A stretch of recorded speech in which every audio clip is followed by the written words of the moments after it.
Welcome to information video 3 for flipping the classroom. This is the second video that belongs to chapter 5, paragraph 2. This paragraph is about the invention that led to the arrival of factories. In this video you will learn everything about steam power and how this completely changed the lives of people at that time. For example, do you ever consider how easily we can travel in our time? By car, train, boat or plane, we can easily travel around the world in a very short time. For the people from the 18th and 19th century, long journeys were hardly possible because everything went on foot, horseback or by ship. Then, of course, you had to hope for a little bit of wind, and it took you months to travel from Amsterdam to India, or for example. In the previous video, we already got to know a number of inventions that ensured that the production of textile, for example, could be done faster and faster, with much less manpower. At the top left, you see the spinning jenny, with which one person could spin as many as 16 threads at a time. The wires were then used in the shuttle, the schietspoel. The picture on the bottom right is the schietspoel or shuttle. In this weaving machine, the threads are being woven into textiles. First, the shuttle was invented, which made it possible to weave a lot faster, so they could make more textiles in a shorter time. But because they could weave a lot faster, they also needed more yarn to weave with, and that's why they invented the spinning jenny. To even speed up this process more, we also learned that large factories were built alongside fast-flowing rivers. They used hydropower to run the machines, to increase the production of textiles, for example by 200 times, by using the water wheel. Because of the disadvantages associated with the use of hydropower, entrepreneurs started looking for an alternative. Because when you want to use hydropower, you always have to put your factory next to a fast-flowing river. And that also meant that everyone needed to put their factory next to these kinds of rivers. That also means that a lot of these good spots were already taken. Another disadvantage of hydropower is that when the water isn't flowing that fast, you can't use your machines. So entrepreneurs started looking for an alternative. The first form of the steam engine has been in use since the beginning of the 18th century in some mines in England. You can see an example on the picture. They were used as a water pump for pumping out the groundwater in the underground mines, because when you are digging a deep hole, water gets into it and you don't want any water because then you can't dig any further. So they needed a pump to get the water out, and that's how they started with the first steam engine. You can see exactly how this works in the following video.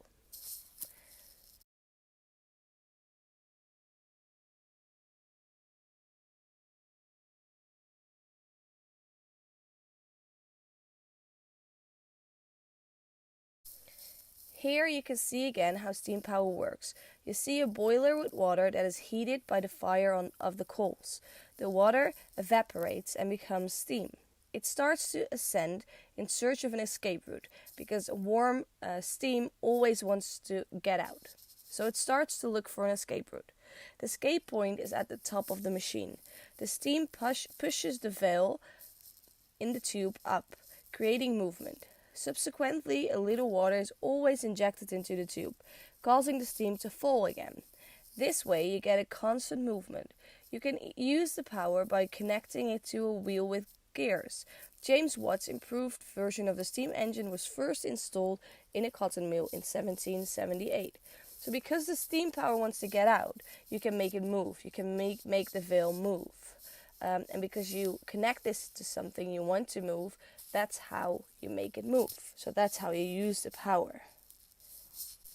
Ultimately, huge steam engines were made of steel, which released a lot of power. In the beginning, the factories that worked on hydropower also started to connect steam engines so that they could alternate hydropower and steam power if one of the two sources had problems. For example, little water or a fault in the steam engine.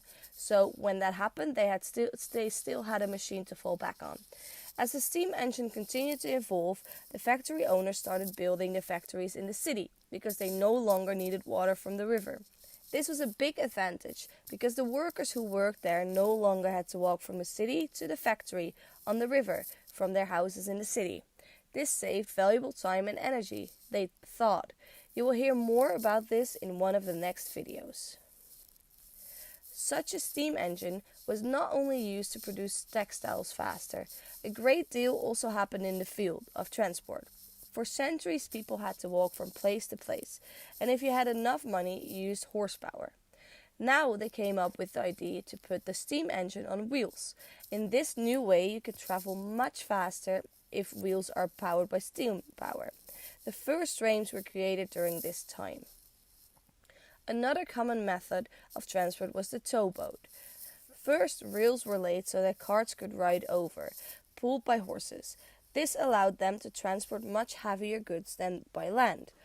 But afterwards, it was discovered that you could also have a ship pulled on horseback, so that even more and heavier goods could be transported. In the Netherlands, for example, long canals were dug where horses of this type could be towed by tow barges. This allowed you to move from city to city within a few hours. Of course, the horse could not walk that fast, so it still took them a few hours. This was not possible with sailing boats, because there's not enough water in the interior for large boats to sail well. So with this tow ship, people could travel a lot faster from place to place. This towboat was slowly replaced in the 19th century by the arrival of the steam train. On the left side of this picture, you can still see the old canals for the towboat. The benefits of the train were huge. Many more people could travel at the same time, and the steam engine was much faster than a horse could walk. The first train in the Netherlands was called the Arend, and actually, a fun fact, my father's grandfather used to drive the Arend. And this train ran about 45 kilometers an hour. In the beginning, people were still very scared of the dangerous machine. They thought it was big and loud. Were they reliable? Could you really travel with them? Would it be dangerous? Would they kill everything around them? Or would the cows in the meadows still give milk because they are frightened every time they see the train? And their environment was disrupted. In the end, the train turned out to be not that bad.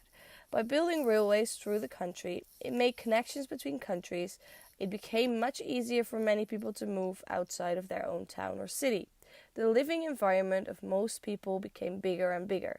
So before, people just stayed in their own village and would maybe travel to a village nearby. But now they could travel alongside the entire Netherlands and see a lot more. When people could also build ships that were powered by steam power, the steamboats, people were even less dependent on the wind. This made it easier and quicker to move around the world, and this is just the beginning of the changes that were made by the steam engine. So there's not only a steam revolution for the factories, there's also a travel revolution going on.